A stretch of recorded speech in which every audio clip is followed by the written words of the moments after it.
Insomniac has already graced fans with two web-slinging hits in the form of Marvel's Spider-Man and Spider-Man Miles Morales. With Marvel's Spider-Man 2 dropping on October 20th, let's look at what goes into bringing the franchise to life. Visualization refers to the final product of a game with all special effects added in. This is a result of an accumulative effort between various studio departments, involving weeks and months of work, editing, and further tweaks before it's a product worthy of a chef's kiss. Insomniac has shared pre-visualization footage many times through development talks and presentations over the years. As it turns out, these games still look pretty darn cool without the effects. The previous stage is also called a blockout, and it serves as a reference point. Models are basic shapes and silhouettes. They're also barely animated, offering rudimentary directional movement only.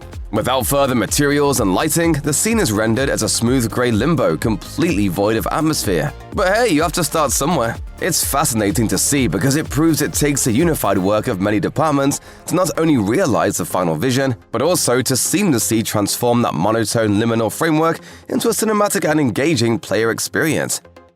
New York! If you can make it there, you'll make it anywhere. When Insomniac took on development of Marvel's Spider-Man, the team was faced with the daunting task of creating a New York that not only represented the density and character of this urban environment, but was also fun to play in. While the game's island of Manhattan and surrounding boroughs are not a one-to-one facsimile New York, Insomniac aimed to capture its essence. The team had to translate the vibe of this bustling metropolis while also keeping the game's memory budget in mind. Insomniac also had to tailor the architecture to web-slinging shenanigans. Are you narrating yourself? What? No! Of course not!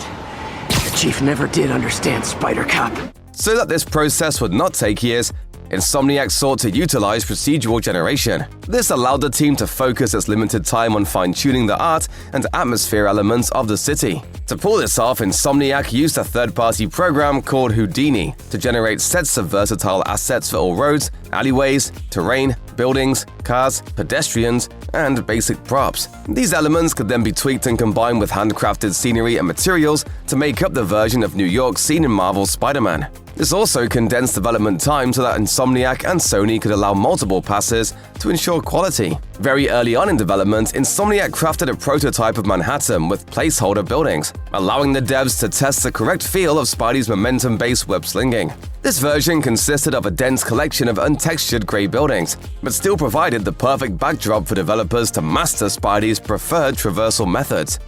Insomniac hired a hugely talented cast of actors for the Marvel Spider-Man series. Spidey and his rogues gallery aren't the only ones to benefit from this, as both pedestrians and NPCs are also fully voice acted. To do this, actors can spend hours in the sound booth reciting from a laundry list of lines and acting out multiple variations of the same scenes. These are often recorded with one actor at a time, necessitating a great deal of focus from the performer. In some cases, however, voice actors also offer their likeness and physicality through vigorous mocap sessions. These scenes often play out much in the same way a studio would capture a TV show or movie, with all actors present. Unlike a movie or TV show, however, the set dressing, costumes, and props are all designed to be realized digitally. That means green screens and full mocap suits. Regardless of the method involved, voice actors take it very seriously. Yuri Lowenthal, a voice actor veteran and voice of Peter Parker, is a great example. In an interview with Game Informer, Miles Morales actor Naji Jeter revealed that Lowenthal even advised him on the physical acting of swinging and doing the lines, in order to capture what a swing sounds like in their voice. After all, Spider-Man needs to sound like he's actually doing the work, right? Jeter also explained that he took the time to learn the intricacies of Puerto Rican Spanish so that he could nail the authenticity of Miles and his heritage.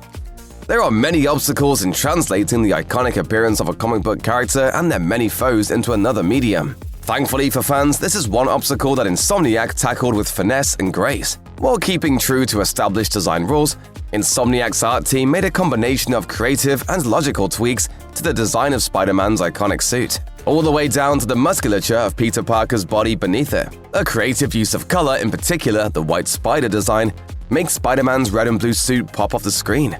Other stylistic choices were made, including the use of paneling and even a specific style of mesh within the webbing on the suit. Even Spider-Man's boots were given modern and logical redesigns, all while still following the golden rule of cool. In Insomniac's games, Peter's boots go up to his size, while the actual shoe component cleverly resembles a kind of high-end athletic shoe. Spider-Man wasn't the only one who received tweaks to their appearance. as several of his iconic villains were also redesigned for the game. Perhaps the most drastic change was made to Electro, who notoriously wears a green and gold jumpsuit and sports a giant yellow lightning bolt mask in the comics. In Marvel Spider-Man, he receives a more grounded aesthetic, yet still maintains notable features that pay tribute to the original design. How do you like my new suit? Dashing. Animators are the puppet masters of the special effects world. Once character models, rigging, that's creating the character's frame, and motion capture footage are all in place, it's up to the animators to create fluid action that will play nice with the game engine and its many elements. NPC animations are one small corner that play a huge part. In the open world, animations take the form of vignettes, passive animations that seamlessly loop and have to look great from every camera angle. Examples of these include groups of people doing Tai Chi in the park or playing a basketball game. These animations provide flavor to the open world and make it feel more lived in. For interactions both with pedestrians and side mission NPCs, Insomniac used fixed camera angles and specially edited animation clips that trigger when a voice line is played.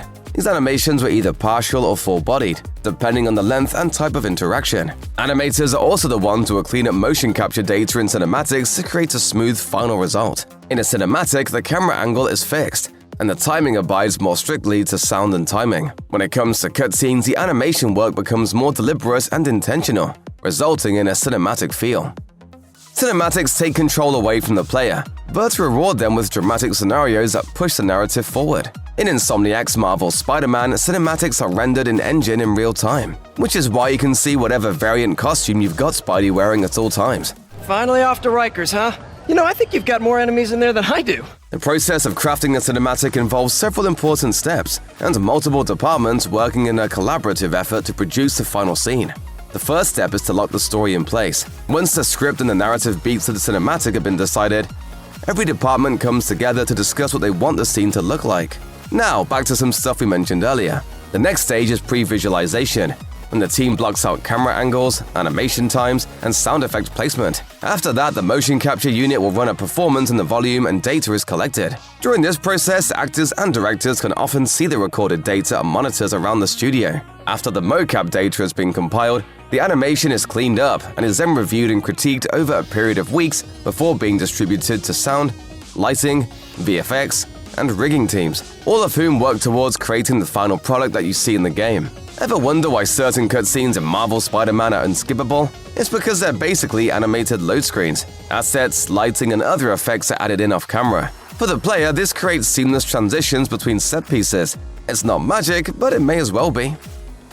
How do you visualize speed without going faster? How do you signify to the player a specific area is dangerous? This is the job of a visual effects artist. For a game based on a comic book, the VFX here need to be loud, vibrant, and communicative. Visual effects for Marvel Spider-Man are divided into two main categories, each of which contain two subcategories. The first is the narrative category, which contains cinematic and environmental VFX. The second is gameplay, which contains combat and puzzle mission VFX. While each of these categories contain their own challenges and require different approaches, the underlying goal for these visual effects is communication. They all need to work in harmony. These effects telegraph a certain mood, atmosphere, or visceral response to the player. They can also prompt certain actions from the player, letting them know they're gaining health or that they can interact with something. Visual effects are responsible for the blue impact marker that tells you how powerful your attack is during combat. They're also responsible for the explosions, liquid, and particle effects during cutscenes. Visual effects artists also add the final touches to the atmosphere in the Insomniac's New York. Everything from the wakes of boats to sirens and the steam rising from the city streets is the work of a visual effects artist. Without skilled visual effects artists, Marvel Spider-Man would not feel as cinematic or atmospheric, and certain game elements wouldn't read nearly as well. For the open world of NYC, Insomniac made a conscious decision to forego dynamic day-night and weather cycles, opting instead to lock in a specific atmosphere to reflect story beats. These presets for lighting were set into 4 categories: day, sunset, overcast, and night. Daylighting provides a vibrant blue skybox with a warm key light. Obviously, the sun cast directly above the city to represent a perfect clear midday. This locked value acted as a basis for the other light models to work from. The daylighting in Marvel Spider-Man delivers a hyper-realistic vibe that really shows off the city. In other words, it's a great introductory atmosphere for the player. To contrast, Sunset delivers something more dramatic by basking the city in orangish light and low-hanging fog. This light casts dramatic shadows over open spaces, while amber rays peek through alleyways and between buildings. The sunset lighting offers ambience for days, making it the perfect time to do some recreational web-slinging. By contrast, Overcast provides a more moody backdrop, but blanketing a dense concrete jungle with grey clouds is no easy task. How do you sell bleak while still making it fun to play in? Insomniac was able to overcome this concern by tweaking color and contrast while keeping the key light on above clouds coverage. Portraying New York at night required focusing twilight on the rooftops, then illuminating it on the street level through predetermined lights from buildings and streetlights. Another requirement for the night setting was ensuring important landmarks were illuminated, preserving the New York of it all. In a talk at GDC, Insomniac Games creative director Brian Horton shared the motion capture footage of a cutscene from Marvel's Spider-Man Miles Morales. The scene depicts Miles, Finn, and Rio sitting around a dinner table, having a difficult conversation about the dangers of living in Manhattan.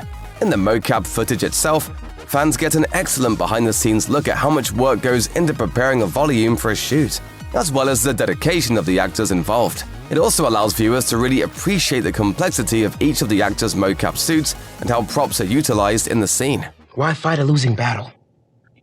Because this is our home. However, this exemplary body of work was left on the cutting room floor because it created issues that conflicted with the narrative flow of the game. Snipping this was not an easy decision, but Brian Horton justifies these cuts quite eloquently in the talk, explaining that it felt repetitive with previous character introductions, made the tone inconsistent, and provided too early of a motivation for Finn being revealed as the Tinkerer later on. Still, the footage stands as a great example of hard work, even without all of the fancy effects layered over. It also makes you wonder what else was cut from the game, and how difficult it must be to bid farewell to hours of work.